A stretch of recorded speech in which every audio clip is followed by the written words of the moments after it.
This is apropos. An extraordinary new refugee policy welcoming white Afrikaner farmers who the Trump administration claims are persecuted will be high on the agenda when the South African president is hosted at the White House this Wednesday. Both white and black farmers and even conservative white Afrikaner groups are debunking the Trump administration's genocide and land seizure claims that led the US to cut all financial aid to South Africa. With the details, here's Yinka Oyetade. At this agriculture show in South Africa, it's the country's deteriorating relations with the US that are weighing heavily on the minds of farmers. President Ramaphosa will be looking to reset ties during talks with his US counterpart, who has made false claims that white farmers in South Africa are being killed in a genocide. The country's agriculture minister hopes Ramaphosa will debunk those allegations in the Oval Office. I really hope that during the upcoming visit to Washington, the president is going to be able to put the facts before his counterparts. There's no genocide taking place. Ramaphosa's visit comes just days after a group of white South Africans were welcomed into the US as refugees. That move triggered by a new law issued by Pretoria, allowing the state to seize land without compensation when it's in the public interest. In a bid to appease Trump, the South African president is expected to call for an independent investigation into the genocide claims. A place where South Africa does believe there is a very real genocide is Gaza. We condemn in the strongest terms the appalling slaughter and genocide of the people of Palestine that is being perpetrated in Gaza and the West Bank. During talks, Ramaphosa could try to point the finger at the US for its ongoing support for Israel. Some analysts believe it's South Africa's decision to bring genocide charges against Israel at the International Court of Justice in 2023 that initially sent relations between Washington and Pretoria into freefall. In recent months, South Africa has seen its ambassador to the United States expelled. Meanwhile, American aid has been halted. Talks with the US president will also be an opportunity for Pretoria to propose a new trade deal with Washington, its second largest trading partner. Discussions set to take place under the watchful eye of South African-born billionaire and key advisor to Trump, Elon Musk, who is perhaps Ramaphosa's loudest critic. Well, for more, we're joined now by Ray Hartley, Research Director at the Brenthurst Foundation. Ray, thanks so much for being with us on the programme this evening. South Africa, it has really been in the crosshairs since Donald Trump returned to the White House, but he also appears to have floated this idea about offering asylum to white South African farmers as far back as 2019. Why? I think if we go back to the final month or so of the election campaign, Elon Musk wanted to invest in South Africa. He wanted to bring Starlink to South Africa. There are large unserviced areas in the rural parts of South Africa, but more than that, he wanted to set up a sort of African hub for Starlink in South Africa, using the financial markets and the tech skills and so on. And he was asked to concede almost a third of his company to empowerment partners in terms of South African law. And I think he took great offense at that. And it started a series of tweets, I suppose we still call them tweets, on X, where he started to focus in on South Africa. It's got these laws, they're race-based. And then eventually it went to the issue of farm killings in South Africa, which is a very emotive issue in South Africa, and where there's quite a strong lobby against farm killings. And he picked up on that, and that sort of morphed then into this narrative about a sort of genocidal assault on farmers. And Trump picked up on it when he was president and issued this, signed off this instruction basically to allow South Africans refugee status, white South Afrikaner South Africans refugee status because of the farm killings. So I think that's the story of how it sort of unfolded and developed into what it is today. I do think I think the minister is correct that to call it a targeted genocide is not it's not the correct description. I think farmers are inherently isolated and easy targets for criminals compared to people in more concentrated urban areas. And South Africa has a very large violent crime problem, and this has expressed itself on the farms. But the murder rate across the country, tragically, is really high, including in urban areas. So to suggest that this particular community is targeted for murder, I think is not entirely accurate. And as we saw in Yinka's report, those kind of claims are being ridiculed by many people in South Africa. If we look ahead to this meeting between the South African president and the US president for Wednesday, it is scheduled. There seems to be some concern at home about how things might go in the Oval Office, that things might get a bit confrontational. What are you expecting? Do you think that Ramaphosa is going to pull Donald Trump up about those claims, all of the comments he's been making about so-called genocide?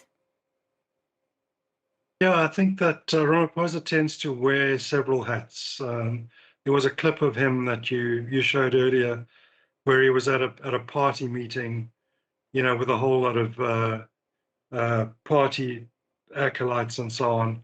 And there you go, a very militant message. But actually he's also got this other capacity, which is to be a sort of charmer and a negotiator, and is very famously one of the key parties to settling the South African constitutional order for the democratic era in the early 1990s.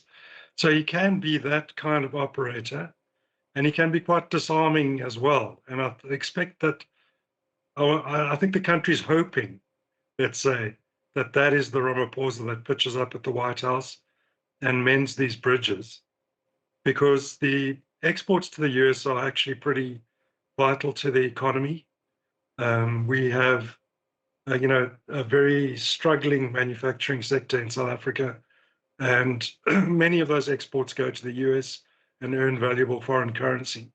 And with our current economic problems, we really can't afford to alienate the US and have these 30% tariffs. And Ray, you've said previously in relation to this row that sanctions and export tariffs might be inevitable at this stage. Do you think, though, that Ramaphosa might be able to pull the situation back from there? Are there areas where the two leaders might find common ground? They share some personality traits, we might assume, from how you've been describing the South African president. Yeah, I'm hoping that they're going to, that they're not going there to go and make a grandstanding political statement against Trump, because I think that would be really very foolish. So one expects them to be going there to achieve a positive result. And on the table, could well be, offering a way for Starlink to enter South Africa without this onerous empowerment requirement. That might sort of pour a bit of cold water on Elon Musk's attitude to South Africa, and hopefully also to put something on the table when it comes to mutual trade, what we could be buying from the US. Gas has been mentioned because we have a major gas requirement arising as the Mozambican gas fields deplete here. So importing liquefied natural gas from the US might be an option. There could be other trade options in agricultural equipment and all kinds of other areas. So we're hoping that somehow there will be at least a reduction of the 30% tariff. I think that would be a very big win. But even just an improvement in the relationship, the stabilization of the relationship, a good photo opportunity, and not shall we say, a Trump-Zelensky style meltdown in the Oval Office. We don't want to see that. That would really be the worst case scenario. Do you think, though, Ramaphosa is going to come under pressure because of the diplomatic engagement that South Africa has undertaken with Iran and Hamas? I think that's a very big problem for South Africa. The previous foreign minister was a very pro-Iranian, very pro-Hamas. Shortly after the October 7th assault on Israel, she took a phone call with the head of Hamas. She then traveled to Iran and met the leader, the late leader of Iran, the then president. And this all looked, was very bad optically for South Africa at that time. And also inside the country, I don't think it was entirely well received. So, he's got his sort of, they've appointed a new foreign minister who is supposedly redirecting us. We've toned down a lot of this sort of bilateral relationship with Iran. There aren't all these ministers visiting each other and all that kind of stuff going on. And hopefully we can find a way to signal that we're stepping into a slightly more neutral position there.